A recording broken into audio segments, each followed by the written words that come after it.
So tonight, take it seriously.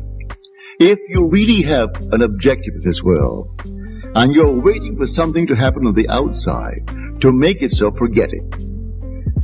Do it in your own wonderful human imagination. Actually bring it into being in your own imagination. Conjure a scene which would imply the fulfillment of that dream. And lose yourself in the act as you contemplate it. And completely lose yourself in that state.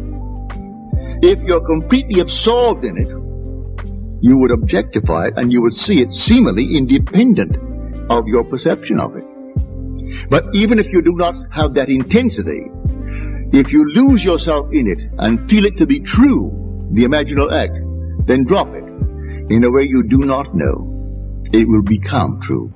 It will objectify itself on the screen of space.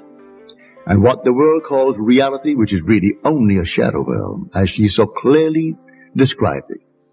Here was her husband reading the morning paper, and he was a shadow talking. She goes out the street to shop, and everyone she passes is a shadow talking. All talking shadows. And it lasted for 24 hours. And then the whole thing returned to what the world calls a normal world. But in that interval, at that very moment, she was cured. And the pain left her, the sense of loss left her, and not once since that moment has it ever returned. No sense of loss, no pain, and she's now the same powerful woman she was prior to that horrible accident that took him out of her life. It took him, and she discovered the truth that she had been applying towards things.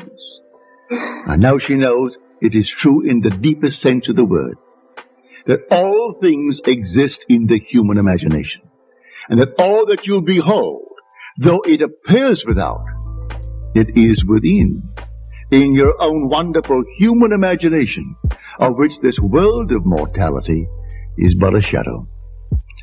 And all this objective reality is solely produced through imagining.